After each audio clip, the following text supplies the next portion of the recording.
মা, তোমার বয়স বেশি হলেও তোমার ভিতরে এখনো অনেক টাইট। আমি একটু করলে আর পারব না। মা, তোমার ভিতরে এত গরম কেন? আমার এটা তো পুড়ে যাবে। তোমার ভিতরে কি পানি ছেড়ে দিব? হ্যালো বন্ধুদের, আজকের এই গল্পে আপনাদের স্বাগতম। আপনাদের কাছে অনুরোধ, যদি আপনি প্রথমবার আমাদের চ্যানেলে এসে থাকেন, তাহলে অবশ্যই চ্যানেলটি সাবস্ক্রাইব করুন। এই গল্পটি শেষ পর্যন্ত শুনুন, অনেক মজা পাবেন। তাহলে চলুন গল্প শুরু করি। আমার নাম অজয় এবং আমার বয়স ৩০ বছর। আমার মায়ের নাম পুনিতা, তিনি একজন গৃহিণী। যদিও তিনি বি.এড সম্পন্ন করেছেন, আমার মা একটু খাটো কিন্তু শরীর ভারী ভারী। তিনি সবসময় শাড়ি পরেন, আমি তাকে শাড়ি ছাড়া অন্য কিছু পরতে দেখিনি। কিন্তু যে রাতে এই ঘটনা ঘটে, তারপর থেকে আমার এবং মায়ের জীবন বদলে গেছে। এই ঘটনা তখনকার, যখন আমার বয়স ২৪ বছর। সেই দিন বাবা হার্ট অ্যাটাকে আক্রান্ত হন এবং তাকে হাসপাতালে ভর্তি করতে হয়। তখন আমার পিজি সম্পন্ন হয়েছে এবং আমি চাকরির খোঁজে ছিলাম, তাই বাড়িতেই থাকতাম। মা বি.এড করার পরেও চাকরি না করে গৃহিণী থেকে গিয়েছিলেন। তখন হাসপাতালে বাবার চিকিৎসা চলছিল, কিন্তু তার অবস্থার কোনো উন্নতি হচ্ছিল না। বাবার এই অবস্থা দেখে মা ভেঙে পড়েছিলেন। আমি তার একমাত্র সন্তান, তাই তিনি আমার উপর নির্ভরশীল ছিলেন। বাবার অসুস্থতার খবর শুনে আমার মাসি এবং মামাও সঙ্গে সঙ্গে হাসপাতালে পৌঁছে গিয়েছিলেন। সবাই নিজ নিজভাবে সাহায্য করছিলেন। ৪-৫ দিন পর ডাক্তার সেই কথা বললেন যা আমরা ভয় পাচ্ছিলাম। ডাক্তার বললেন, এখন বাবাকে বাঁচানো কঠিন। এটিও শুনে মা অজ্ঞান হয়ে গেলেন। আমি তার পাশে ছিলাম, তাই তাকে সামলে নিলাম। বাবা এখন ভেন্টিলেটরে ছিলেন, যতক্ষণ ভেন্টিলেটর চলছিল ততক্ষণই তার শ্বাস নেওয়া সম্ভব ছিল। তখন আমি এবং মা বাবার সঙ্গে শেষবারের মতো দেখা করতে আইসিইউতে গেলাম। মা এখন কিছুটা সামলে উঠেছিলেন, তিনি কাঁদতে কাঁদতে বাবাকে জড়িয়ে ধরলেন। আমিও তার হাত ধরে কাঁদতে লাগলাম। কিছুক্ষণের মধ্যেই বাবার শেষ নিঃশ্বাস বেরিয়ে গেল এবং তিনি তার জীবনযাত্রা সম্পন্ন করলেন। আমরা আইসিইউ থেকে বেরিয়ে এলাম এবং মা আমাকে জড়িয়ে ধরে জোরে জোরে কাঁদতে লাগলেন। পরে শেষকৃত্যের প্রস্তুতি শুরু হয়ে গেল। দিন কেটে গেল, সন্ধ্যা ৬টা বাজে। শেষকৃত্যের সমস্ত কাজ আত্মীয়রা সামলে নিয়েছিল। শ্মশানঘাট থেকে বাড়ি ফিরে আমি নিজের ঘরে গেলাম এবং জোরে কেঁদে উঠলাম। মা শুধু কাঁদছিল, সে খুবই বিচলিত ছিল। কিছুক্ষণ পর মাসি আমার জন্য চা নিয়ে এলেন, তখন আমি উঠে বসলাম। চা নিতে গিয়ে আমি তাকে জিজ্ঞাসা করলাম, মা কেমন আছে? মাসি বললেন, দিদি এখনও কাঁদছেন অজয়। তাকে খুব কষ্ট হচ্ছে। তখন আমি বললাম, হ্যাঁ মাসি, তার বাবার সাথে খুব লেগে থাকত। আমারও কিছু বুঝে আসছে না। মাসি বললেন, আমি বুঝতে পারছি অজয়, কিন্তু এখন দিদির তোমারই সাহায্য দরকার। এই বয়সে সে পুরোপুরি তোমার উপরই নির্ভর করছে। এতটা বলে মাসি চলে গেলেন। তখন আমি ভাবতে শুরু করলাম যে এখন এই বাড়ির দায়িত্ব আমারই। আমার মনে চাকরি এবং ভবিষ্যৎ জীবন নিয়ে নানা চিন্তা আসতে লাগল। আমাকে যত তাড়াতাড়ি সম্ভব চাকরি খুঁজে নিতে হবে এবং নিজেকে দায়িত্বশীল করে তুলতে হবে, কারণ বাবার পেনশনে আমরা কতদিন চলতে পারব? এই সব চিন্তায় আমার মাথা ভারী হয়ে উঠছিল। আমি আমার ঘরের বারান্দায় গিয়ে দাঁড়ালাম, যাতে কিছুটা তাজা বাতাস পাই। এতে কিছুটা ভালো লাগল। লিভিং রুমে মা এবং মাসি বসেছিলেন, আত্মীয়দের সাথে কথা বলছিলেন। কিছুক্ষণ পর আত্মীয়দের ভিড় কমে গেল। মাসি আমার ঘরে এসে বললেন, আমি খাবার তৈরি করছি, ততক্ষণ তুমি মায়ের কাছে বসো। আমি হ্যাঁ বলে মায়ের কাছে গিয়ে বসলাম। আমাকে দেখে মা আমার গলা জড়িয়ে ধরে আবার কাঁদতে উঠলেন। আমি তাকে জড়িয়ে ধরে শান্ত করার চেষ্টা করলাম। আমার মা ফর্সা রঙের ছিলেন, এত কান্নার কারণে তার গাল লাল হয়ে গিয়েছিল। তার চোখও ক্লান্ত ছিল। সে আমার সাথে লেপ্টে কাঁদতে লাগল। আমি তাকে বললাম, মা এখন আর কাঁদো না। যা হবে তা হয়ে গেছে। এখন আমি তো আছি তোমার সাথে, আমি সব সামলাব। মা বললেন, হ্যাঁ বেটা, তোমাকে দেখেই এখন দিন কাটাচ্ছি। তোমাকে দেখলে তার কথা মনে পড়ে। এত বলেই মা আরও জোরে কাঁদতে লাগলেন। এমন সময় মাসি বাইরে এসে মাকে বললেন, দিদি একটু খাবার খাও। দুটো লোকমা খেলে কিছুটা ভালো লাগবে। মা হ্যাঁ বললেন। মাসি বললেন, তুমি রান্নাঘরে চলো, আমি সাহায্য করব। তোমার খুব দুর্বলতা এসে গেছে। মা বললেন, রান্নাঘরে গিয়ে দেখো, আমি এসে সাহায্য করব। এত বলে মাসি রান্নাঘরে চলে গেলেন। আমি মায়ের হাত ধরে তাকে তার এবং বাবার ঘরে নিয়ে গেলাম। তারপর মা বাথরুমে গিয়ে ফ্রেশ হয়ে এলেন। এখন তার মুখ কিছুটা ঠিক মনে হচ্ছিল। সারাদিনের দৌড়াদৌড়িতে তার শাড়ি এলোমেলো হয়ে গিয়েছিল। আমি প্রথমবার মাকে এভাবে দেখলাম, অজানা কারণে আমার খুব অদ্ভুত লাগছিল। এমন সময় মা বললেন, অজয় বেটা, তুমি কি আমার একটু সাহায্য করবে? আমি শাড়ি বদলাতে চাই, খুব দুর্বল লাগছে। আমি বললাম, হ্যাঁ মা, আমি তো আছি। বলো, কি সাহায্য করব? মা বললেন, প্রথমে দরজা বন্ধ করে দাও, আর আলমারি থেকে সেই সাদা শাড়ি বের করে দাও। তখন দরজার পাশে দাঁড়িয়ে আমি বললাম, ঠিক আছে মা, আমি দিচ্ছি। তুমি শুধু এখানে বসো। তারপর আমি দরজা বন্ধ করে হলুদ রঙের ছোট বাল্ব জ্বালালাম এবং আলমারি থেকে সাদা শাড়ি খুঁজতে লাগলাম। শাড়ি পেয়েই আমি মাকে দিতে পিছনে ফিরে তাকালাম, কিন্তু পিছনে ফিরে যা দেখলাম তাতে আমি হতবাক হয়ে গেলাম। মা আমার দিকে পিঠ করে দাঁড়িয়েছিলেন। আমি বুঝতে পারলাম না কি বলবো। আমি দ্রুত শাড়ি মাকে দিলাম এবং তার পিঠ ফিরে দাঁড়িয়ে গেলাম।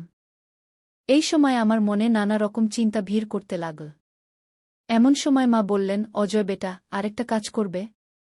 আলমারিতে হলুদ রঙের আমার শাড়ি আছে, সেটা দেবে? এ কথা শুনে আমি অবাক হয়ে গেলাম, কিন্তু নিজেকে সামলে নিয়ে বললাম, হ্যাঁ মা, এবং হলুদ শাড়ি খুঁজতে লাগলাম। শেষে ভাঁজ করা হলুদ শাড়ি পেয়ে গেলাম।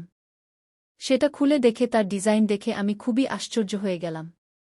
এমন সময় মা জিজ্ঞাসা করলেন, শাড়ি পেয়েছ কি অজয় বেটা? আমি বললাম, হ্যাঁ, পেয়েছি। তখন শাড়ি মাকে দিতে ফিরে দেখলাম মা এখনও পিঠ করে দাঁড়িয়ে আছেন। আমি হতভম্ব হয়ে গেলাম, কিন্তু নিজেকে শান্ত রেখে শাড়ি তাকে দিয়ে দিলাম। হলুদ বাল্বের আলোয় যা দেখলাম তা বিশ্বাস করার মতো কিছু ছিল না। প্রস্তুত হয়ে মা বললেন, অজয় বেটা, তুমিও দ্রুত প্রস্তুত হয়ে যাও, আমি এখানেই অপেক্ষা করব। আমি ফ্রেশ হতে বাথরুমের দিকে এগিয়ে গেলাম। মা বললেন, আমার কাপড় বাথরুমে রেখে দেবে। আমি সম্মতি জানালাম, এবং তিনি আরও একটি শাড়ি দিলেন, তারপর নিচে রাখা কালো চাদরও তুলে দিলেন। আমি চুপচাপ বাথরুমে চলে গেলাম এবং দরজা বন্ধ করলাম। ভেতরে গিয়ে আমি গভীর শ্বাস নিলাম। বাইরে এসে দেখলাম মা এখনও বসে আছেন। আমি তার হাত ধরে উঠালাম এবং তাকে খাওয়াতে নিয়ে গেলাম। খাওয়ার সময় মা খুব শান্ত ছিলেন। বাড়িতে এখন শুধু আমি, মা, মামা এবং মাসিই রয়ে গিয়েছিলাম, বাকি আত্মীয়রা চলে গিয়েছিলেন। খাওয়ার পর মাসি আমাকে জিজ্ঞাসা করলেন, অজয়, ঘুমানোর ব্যবস্থা কি করব? আমি বললাম, মাসি, আজ আমি মায়ের পাশে শোব। গঙ্গা সে ইতিমধ্যেই বিরক্ত আছে। যাই হোক, তোমাকে সকাল সকাল উঠতে হবে, তাই তুমি আমার রুমে ঘুমিয়ে পড়ো। মাসি বলল, আমরা লিভিং রুমে ঘুমোব। মাসি বলল, ঠিক আছে, এভাবেই করি। রাতে যদি কিছু প্রয়োজন হয় তবে বলে দিও। মাসি রান্নাঘরের কাজ সেরে আমার রুমে লিভিং রুমে বিছানা করে চলে গেল। আমি বেডরুমে গিয়ে দেখলাম মা সেখানে নেই। আমি দরজা বন্ধ করে কাপড় বদলাতে শুরু করলাম। যেই আমি শার্ট আর জিন্স খুলে নাইট ড্রেস খুঁজতে লাগলাম, ঠিক তখনই বেডরুমের লাইট জ্বলে উঠল। পিছনে ফিরে দেখলাম মা ভিতরে চলে এসেছে। সে চুপচাপ লাইট জ্বালিয়েছিল। আমি মেজাজ হালকা করতে জিজ্ঞেস করলাম, মা, আমি নিচে ঘুমিয়ে পড়ি? তুমি আরামে ঘুমিয়ে পড়ো। মা বলল, অজয়, আমার মনে হয় না আজ ঘুম আসবে। তুমি এখানেই আমার পাশে ঘুমাও। তারপর আমি ফ্যান চালিয়ে দেখলাম বেডরুমে শুধু একটি কম্বল আছে। আমি বললাম, মা, আমি আমার রুম থেকে কম্বল নিয়ে আসি। মা বলল, অজয়, মাসি ঘুমিয়ে পড়েছে। আজকের জন্য এই কম্বলই ঠিক আছে। তারপর আমি এভাবে চালু করে দিলাম। বেডরুমের দরজা একটু বন্ধ করে রুমের সব লাইট বন্ধ করে শুধু ডিম হলুদ আলোর বাল্ব জ্বালিয়ে বেডে চলে এলাম। তারপর মা মশারি টাঙিয়ে কম্বল গায়ে দিল এবং আমার দিকে পিঠ করে ঘুমিয়ে পড়ল। আমিও কম্বলে ঢুকে ছাদের দিকে তাকিয়ে শুয়ে রইলাম। এখন এসির কারণে রুমে ঠান্ডা অনুভূত হচ্ছিল। কিছুক্ষণ পর আমি মায়ের কান্নার আওয়াজ শুনতে পেলাম। মাকে এই অবস্থায় দেখে আমার অদ্ভুত লাগছিল। আমি মায়ের কাছে সরে গেলাম এবং তার কাঁধে হাত রেখে বললাম, মা, শান্ত হও। আমি জানি তোমার জন্য এটা খুব কঠিন, কিন্তু বাবা সবসময় আমাদের সাথে থাকবেন। আর আমি তো আছিই তোমার দেখাশোনা করার জন্য। মা কাঁদতে কাঁদতে বলল, অজয়, তোমার বাবা অনেক কিছু দিয়েছে। আজ তার ছাড়া বাঁচা খুব কঠিন হয়ে পড়েছে আমার জন্য। আমি মায়ের আরও কাছে সরে গেলাম এবং তার কাঁধে মাথা রাখলাম। মা কিছুক্ষণ চুপ থেকে বলল, অজয় বেটা, যখন তুমি সাথে থাকো তখন মনে হয় যেন তোমার বাবাই আমার সাথে আছেন। তুমি একদম তোমার বাবার মতোই। এ কথা বলে মা একটু শান্ত হল। আমিও আবার ছাদের দিকে তাকালাম। এখন আমার মাথা থেকে একে একে চিন্তা বের হতে লাগল। ঠিক তখনই হঠাৎ আমার কিছু মনে পড়ল এবং না চাইলেও মনের মধ্যে খারাপ চিন্তা আসতে লাগল। এসব আমার মাথায় ঘুরতে লাগল। তখন মা জিজ্ঞেস করল, অজয় বেটা, তোমার ঘুম আসছে? আমি বললাম, না মা, কেন, কি হয়েছে? মা বলল, কিছু না রে, আমার ঘুম আসছে না। একটু ভয় লাগছে আর একটু ঠান্ডাও লাগছে। একটা কাজ করবে আমার জন্য? আমি বললাম, ঘাবড়াবে না মা, আমি আছি না? বলো কি চাই? মা বলল, একটু আমার কাছে সরবে? আমি বললাম, হ্যাঁ চলো, এবং মায়ের কাছে সরে গেলাম। মা আমার হাত ধরে তার উপর টেনে নিল। কিছুক্ষণ পর আমি মাকে বললাম, মা, তোমার মনে আছে যখন আমি ছোট ছিলাম তখন ঘুমানোর সময় পা ছড়িয়ে ঘুমানোর অভ্যাস ছিল? তুমি কতবার আমার সেই অভ্যাস ছাড়ানোর চেষ্টা করেছ, কিন্তু আমি মানিনি। মা হেসে বলল, তুমি আমার কথা কখনো শুনতে না, কিন্তু বাবা বললে তুমি মানতে। আর কিছুদিন পর আবার সেই অভ্যাস। আমিও আবার আমার ছোটবেলার কথা বলে তাকে খুশি করার চেষ্টা করলাম যাতে তার দুঃখ একটু কমে। আমরা দুজন কথা বলছিলাম, হঠাৎ মা বলল, অজয় বেটা, তোমার পা ছড়িয়ে ঘুমানোর অভ্যাস ছেড়ে গেছে নাকি এখনো আছে? আমি বললাম, পুরোপুরি না গেলেও এখনো একটু আধটু আছে। মা বলল, আমি জানতাম। কিছু না, আমার জন্য তুমি এখনো আমার বাচ্চা। যদি তোমার ভালো লাগে তবে তুমি সেভাবেই ঘুমাতে পারো। এ কথা বলে মা আমার মাথায় হাত বুলাল। এ কথা শুনে আমি মনে মনে খুশি হলাম এবং ভাবতে লাগলাম, এসব কি হচ্ছে। কিছুক্ষণ শান্তিতে কাটল এবং আমি মনকে প্রস্তুত করে অ্যাডজাস্ট করতে লাগলাম। ভাবতে ভাবতে অনেক সময় কেটে গেল, কারণ পরে যা হল তা আমি স্বপ্নেও ভাবিনি। ঘটনাটা এমন হল যে আমি ঘুমানোর প্রস্তুতি নিচ্ছিলাম এবং মাও তখন আমার দিকে ঘুরে দেখছিল আমি কি করছি। আমি মাকে জিজ্ঞেস করলাম, মা, কি হয়েছে? কি করতে হবে? মা বলল, অজয়, তুমি যা ইচ্ছা করো, আমার জন্য মেনে নেওয়া। শেষ পর্যন্ত তুমি আমার বাচ্চা। এ কথা বলে মা আমার মাথায় হাত বুলানো শুরু করল। আমি একটু বাইরে এসে জিজ্ঞেস করলাম, কি হয়েছে মা? তুমি ঠিক আছো? ভালো লাগছে তো? মা আমার চুল জোরে ধরে বলল, তোমার বাবাও এমনই বলতেন। এ কথা শুনে আমারও জোশ চলে এল। এখন আমারও বেশি দেরি করা কঠিন হয়ে পড়ছিল। আমি মাকে বললাম, মা, এখন আরও কঠিন হয়ে পড়ছে। মা বলল, হ্যাঁ রে, আমি জানি। আমিও কতক্ষণ থেকে অপেক্ষা করছি। চলো, এখন বেশি সময় নষ্ট করো না। এতক্ষণে মা ধীরে আমার কানে বলল, দেখো, তুমি তো তোমার বাবার মতোই। আমি হেসে বললাম, সত্যি? আমি মাকে বললাম, মা, সত্যি বলবো? আমি জানতাম না যে তুমি এতে খুশি হবে। এটা শুনে মা বলল, দেখো, এটা সব তোমার বাবার স্মৃতিতে হবে। আমি সবসময় তোমার বাবাকে তোমার মধ্যে দেখেছি, কিন্তু আমারও ধারণা ছিল না যে আজ এমন কঠিন সময়ে আমরা কথা বলবো। আর সত্যিই আমি ভাগ্যবান যে তোমার মতো সন্তান পেয়েছি। আমি চিন্তায় ছিলাম যে এরপর এখন আমার দেখভাল কে করবে। এ কথা বলতে বলতে মায়ের চোখে জল চলে এল। আমি আবার তাকে সান্ত্বনা দিয়ে বললাম, মা, দেখো, এটা শুধু তোমার দুঃখ নয়। এখন তোমার আর চিন্তা করার কোনো দরকার নেই। আমি তোমাকে কখনো একা ছাড়ব না। এখন মা আমার কাঁধে মাথা রেখে কাঁদছিল। আমি তার চোখের জল মুছে দিয়ে বললাম, মা, আমি জানি বাবা আমাদের কখনো কোনো কিছুর অভাব হতে দেননি। কিন্তু যদি কখনো তোমার কিছু দরকার হয় তাহলে কোনো দ্বিধা না করে আমাকে বলবে। এখন আমাদের দুজনের মধ্যে কোনো কিছু লুকানোর কোনো কারণ নেই। এটা শুনে মা বলল, যখন তুমি আমার সাথে থাকো তুমি আমাকে আগের মতোই ডাকবে। তোমার মুখে নিজের নাম শুনতে ভালো লাগে। আমি বললাম, হ্যাঁ, আমার প্রিয় মা। আমরা দুজন এখন উঠে বসে গেলাম। মায়ের মুখে এক অন্যরকম উজ্জ্বলতা ফুটে উঠল, যেন সে একটা বড় চাপ থেকে বেরিয়ে এসেছে। মুখ দেখে মনে হচ্ছিল সে খুব খুশি। তখন সকালের ৩টা বেজে গেছে। মা উঠে ব্রাশ করতে লাগল। আমি ঘুমানোর প্রস্তুতি নিচ্ছিলাম, তখন মা বলল, তোমার সাথে ঘুমাতে ভালো লাগে। আমি হেসে বললাম, আমিও। তখন আমরা দুজন আবার একই কম্বলে জড়িয়ে গেলাম এবং এয়ার কন্ডিশনার চালু করে দিলাম। কখন ঘুমিয়ে পড়লাম টেরই পাইনি।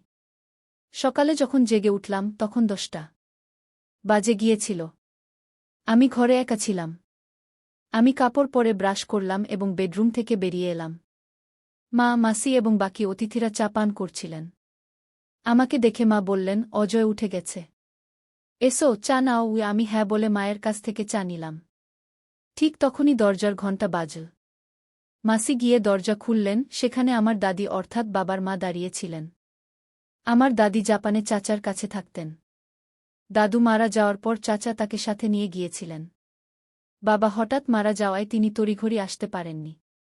দাদি বাড়িতে ঢুকেই জোরে জোরে কাঁদতে শুরু করলেন। মাও তাকে জড়িয়ে ধরে কাঁদতে লাগলেন। আমার দাদির নাম ছিল ববিতা। আমি তাকে ছোটবেলায় দেখেছিলাম। দাদু মারা যাওয়ার পর চাচা তাকে সাথে নিয়ে গিয়েছিলেন। আমি অনেক বছর পর দাদিকে দেখছিলাম। দাদি অনেক বদলে গিয়েছিলেন। তার জীবনযাপন, কথা বলার ভঙ্গি সবই জাপানি স্টাইলে হয়ে গিয়েছিল। আমাকে দেখে দাদি স্নেহে আমার গায়ে হাত বুলালেন এবং আমাকে জড়িয়ে ধরে কাঁদতে লাগলেন। আমি দাদিকে সান্ত্বনা দিচ্ছিলাম। পরের 15 থেকে 20 দিন শুধুই দৌড়ঝাঁপে কেটে গেল। এখন দাদি চলে এসেছিলেন, তাই আমার এবং মায়ের একসাথে সময় কাটানোর সুযোগ কম হচ্ছিল। রাতেও দাদি মায়ের সাথে ঘুমাতেন, তাই আমাদের একসাথে থাকার সুযোগ হচ্ছিল না। জানতাম, কিন্তু চুরি করে সময় কাটাতেও এক আলাদা মজা ছিল। যখনই সময় পেতাম কথা বলতাম, কিন্তু এমন সুযোগ খুব কমই আসত। এখন বাবাকে গেছে 1 মাস হয়ে গিয়েছিল। দাদি তখনও বাড়িতে ছিলেন। আত্মীয় স্বজনদের দেখা করতে আসাও কমে গিয়েছিল। মাসিও 1-2 দিনের মধ্যে নিজের বাড়ি চলে যাবেন। বাড়ির সব কাজ ধীরে ধীরে স্বাভাবিক হতে শুরু করেছিল। মাঝে মাঝে কোনো আত্মীয়ের ফোন আসত বা কেউ দেখা করতে আসত, আর তখন পুরনো স্মৃতি তাজা করে কান্না শুরু হয়ে যেত। একদিন দাদি বললেন, অজয় বেটা, তোমার সাথে কিছু কথা বলতে চাই। আমি বললাম, বলো দাদি। দাদি বললেন, আজ তোমার বাবাকে গেছে 1 মাস। তোমার মা এখনও সেই শোক থেকে বেরিয়ে আসতে পারেননি। তাই আমি বলছি, তুমি মাকে মামার কাছে শিবপুর নিয়ে যাও। সেখানে কয়েকদিন থাকলে পুনিতার কিছুটা স্বস্তি হবে। পুনিতা আমার মায়ের নাম। আমি বললাম, হ্যাঁ দাদি, ঠিক বলছ। আমি মায়ের সাথে কথা বলব। দাদির কথা আমার ঠিক মনে হল। মা এবং আমারও এতদিন পর একসাথে সময় কাটানোর সুযোগ মিলত। তাই আমি সঙ্গে সঙ্গে রাজি হয়ে গেলাম এবং মায়ের সাথে কথা বললাম। মাকেও ব্যাপারটা ভালো লাগল। তারপর আমি মামাকে ফোন করে আমাদের আসার প্ল্যান জানালাম। মামা এবং মামি দুজনেই উৎসাহে আমাদের জন্য অপেক্ষা করতে লাগলেন। পরের দিন আমাদের বেরোতে হবে, তাই আমি এবং মা প্যাকিং শুরু করলাম। কিছু প্রয়োজনীয় কাপড় নিয়ে আমরা ব্যাগ গুছিয়ে নিলাম। প্ল্যান হল, আমি এবং মা ফ্লাইটে কলকাতা যাব। সেখান থেকে মামা নিজের গাড়ি নিয়ে আসবেন এবং আমরা শিবপুর মামার গাড়িতে যাব। মনসুন শুরু হয়ে গিয়েছিল, তাই আমরা তাড়াতাড়ি বেরোনোর সিদ্ধান্ত নিলাম। প্ল্যান অনুযায়ী আমরা দিল্লি থেকে কলকাতার ফ্লাইট ধরার জন্য প্রস্তুত হলাম। ফ্লাইটে বসেই মা আমার কাঁধ ধরে ঘুমিয়ে পড়লেন। কিন্তু আমি নিজেকে সংযত রাখলাম। দিল্লি থেকে কলকাতার ফ্লাইট প্রায় 2 ঘণ্টার। তাই আমরা দুপুর 2টায় কলকাতা পৌঁছে গেলাম। যেই আমরা কলকাতা এয়ারপোর্টে নামলাম, সেখানে তীব্র বৃষ্টি শুরু হয়ে গেল। এয়ারপোর্টে পৌঁছে আমি মামাকে ফোন করলাম, মামা, কোথায় পৌঁছেছেন? আমরা কলকাতা এয়ারপোর্টে পৌঁছে গেছি। কিন্তু মামা তখনও কলকাতায় পৌঁছাননি। আমি এয়ারপোর্টে মোবাইল বন্ধ করতেই জানতে পারলাম, কলকাতার উপকূলীয় অঞ্চলে সাইক্লোন আঘাত হেনেছে। তাই তীব্র বৃষ্টি হচ্ছে এবং কলকাতার সব রাস্তা বন্ধ হয়ে গিয়েছে। আমি মায়ের সাথে এই সব কথা শেয়ার করলাম এবং আমরা সিদ্ধান্ত নিলাম, সাইক্লোন এবং বৃষ্টি থামা পর্যন্ত আমরা কলকাতাতেই থাকব। আমি মামা এবং দাদিকেও এই খবর দিয়ে দিলাম। সবাই পরিস্থিতির কাছে অসহায় ছিল, তাই কারও কোনো অসুবিধা হল না। তারপর আমি এয়ারপোর্টের কাছেই একটি ভালো 5 স্টার হোটেলে রুম বুক করলাম। সেখানে অন্য কোনো রুম না পাওয়ায় আমাদের 5 স্টার হোটেলের একটি ব্যালকনিযুক্ত রুমই বুক করতে হল। এই পরিস্থিতিতে আমরা দুজনেই খুশি ছিলাম, কারণ আমরা যতটা সময় চেয়েছিলাম ততটা সময় পেয়ে গিয়েছিলাম। এবং নিশ্চিতভাবেই কেউ জানতে পারত না। দ্রুত ক্যাব বুক করে হোটেলে পৌঁছে গেলাম। সেখানে চেক ইন কাউন্টারে আমরা দুজন চেক ইন করছিলাম। আমি আমার নামে রুম বুক করেছিলাম, তাই আমার ডকুমেন্ট দিলাম। তখন রিসেপশনিস্ট বলল, স্যার, ম্যাডামেরও ডেটা চাই সিস্টেমে যোগ করার জন্য। আমি হ্যাঁ বলে মায়ের ডেটা বলতে যাচ্ছিলাম, তখন মা এগিয়ে এসে নিজেই বলতে শুরু করলেন। মা বললেন, মিস পুনিতা পাটকর। মায়ের এই উত্তর শুনে আমি হতবাক হয়ে গেলাম। রিসেপশনিস্ট অপশন এবং রিলেশনশিপ জিজ্ঞাসা করলে মা বললেন, মিসেস কু। এবার আমি মায়ের দিকে বিস্ময়ে তাকালাম। মা হালকাভাবে আমার দিকে একটু দেখে আমি হাসলাম এবং সব বুঝে গেলাম। আমরা দুজন রুমে চলে গেলাম। রুমে ঢুকেই আমি দরজা বন্ধ করলাম। আমার ওয়াশরুমে যাওয়া দরকার ছিল, ভ্রমণ এবং দৌড়াদৌড়িতে আমার সময় হয়নি। তখন আমি মাকে একটু সরিয়ে দিয়ে বললাম, পুনিতা জি, আমি 2 মিনিটে ফিরে আসছি। আমি তাকে একটু সরিয়ে দিলাম, কিন্তু সে সরে যাচ্ছিল না। তখন আমি নিজেই একটু সরে গেলাম। তখন মা বললেন, অজয় বেটা, থামার দরকার নেই। আমি বললাম, 2 মিনিটে বাথরুমে যাচ্ছি। এটা শুনে তার চোখ চকচক করে উঠল। সে সঙ্গে সঙ্গে বলল, আমাকে গোসল করতে হবে। তখন আমি আশ্চর্য আর খুশিতে বললাম, আচ্ছা, গোসল করবে মা? মা হেসে বললেন, হ্যাঁ। আমি এসব কিভাবে জানি? সে বলল, তুমি কি ভাবো, এত বছর ধরে তোমার বাবাকে অন্য কোনো মহিলার কাছে যাওয়ার দরকার কেন পড়েনি? কারণ আমি তাকে কোনো কিছুর জন্য কখনো না বলিনি। যা কিছু তার দরকার ছিল আমি বানিয়ে দিয়েছি। তার জন্য আমাকে ইন্টারনেট থেকে বিভিন্ন রেসিপি শিখতে হয়েছে। কিন্তু তখনই আমি এই নতুন জিনিসগুলোর খবর পেলাম, তখন আমি আশ্চর্য হয়ে বললাম, সত্যি মা? মা বললেন, হ্যাঁ সত্যি, আমরা খুব ক্লান্ত ছিলাম, তাই আমরা দুজনেই ঘুমিয়ে পড়লাম। যখন উঠলাম তখন সন্ধ্যা 6টা বেজে গেছে। ক্ষুধা পেয়েছিল, তাই আমরা প্রস্তুত হয়ে হোটেলে পেট ভরে খাবার খেতে গেলাম।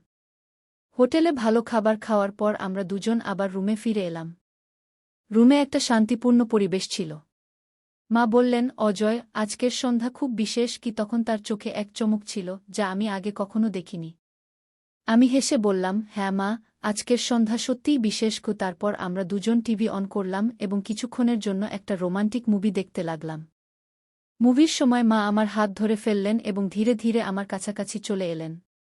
তখন তার মুখে একটা মিষ্টি হাসি ছিল। সে বলল, অজয়, তোমার সাথে কাটানো প্রতিটি মুহূর্ত আমার জন্য বিশেষ হয়। আমি তার চুলে হাত বুলিয়ে বললাম, মা, তুমি আমার জীবনের সবচেয়ে সুন্দর অংশ। তারপর আমাদের দুজনের মধ্যে একটা গভীর রোমান্টিক আলোচনা শুরু হল। আমি তার কাছাকাছি গেলাম এবং সেও আমার কাছাকাছি এল। তারপর আমি তাকে জড়িয়ে ধরলাম। সেই মুহূর্তে মনে হচ্ছিল যেন সময় থেমে গেছে। তার হৃদস্পন্দন আমার হৃদস্পন্দনের সাথে মিলে যাচ্ছিল। আমরা একে অপরকে কাছ থেকে অনুভব করলাম এবং আমাদের শ্বাস এক হয়ে গেল। মা মৃদু কণ্ঠে বললেন, অজয়, আমি তোমাকে খুব ভালোবাসি। আমি আমার ঠোঁটে হালকা হাসি নিয়ে বললাম, মা, তুমি তো আমার জীবন। তারপর আমরা একে অপরের চোখে তাকালাম এবং ধীরে ধীরে আমাদের ঠোঁট কাছাকাছি নিয়ে এলাম। সেই মুহূর্তটা খুবই জাদুকরী ছিল। ঠিক তখনই আমাদের ঠোঁট একে অপরের সাথে মিলে গেল এবং আমরা একটা গভীর আর রোমান্টিক অভিজ্ঞতা ভাগ করলাম। এই অভিজ্ঞতা আমাদের ভালোবাসা আর বিশ্বাসের প্রতীক ছিল। তারপর আমরা দুজন একে অপরের বাহুতে রাত কাটালাম, একে অপরের উষ্ণতা আর ভালোবাসা অনুভব করলাম। সেই রাতে আমরা বুঝতে পেরেছিলাম সত্যিকারের ভালোবাসা কি। আমাদের মধ্যে বন্ধন আরও শক্ত হয়ে গিয়েছিল। সকালে যখন সূর্যের আলো ঘরে এল, তখন আমি মাকে আমার পাশে ঘুমোতে দেখলাম। তার হাসি আর শান্ত মুখ দেখে আমি অনুভব করলাম আমার জীবনের প্রতিটি দিন তার সাথে কতটা বিশেষ। আমি আস্তে তার কপালে হাত বুলিয়ে দিলাম এবং তাকে জাগালাম। মা তার চোখ খুলে বললেন, গুড মর্নিং অজয়। আমি হেসে বললাম, গুড মর্নিং মা। তারপর আমরা দুজন একটা নতুন দিন শুরু করলাম, এই জেনে যে আমাদের ভালোবাসা সবসময় এভাবেই শক্ত আর বিশেষ থাকবে। আমরা অনুভব করলাম সত্যিকারের ভালোবাসা সেই, যে সব পরিস্থিতিতে পাশে থাকে এবং প্রতিটি দিনকে বিশেষ করে তোলে। সেই দিন থেকে আমাদের জীবন আরও রঙিন হয়ে গেল এবং আমরা দুজন প্রতিটি মুহূর্তকে একে অপরের সাথে সবসময়ের জন্য বাঁচার সংকল্প করলাম। তো বন্ধুরা, আজকের গল্প এটাই ছিল। আপনাদের এই গল্প কেমন লাগলো আমাদের কমেন্ট করে অবশ্যই জানাবেন। যদি গল্পটা ভালো লেগে থাকে তাহলে লাইক করুন, বন্ধুদের সাথে শেয়ার করুন এবং আমাদের চ্যানেল সাবস্ক্রাইব করতে ভুলবেন না। ধন্যবাদ।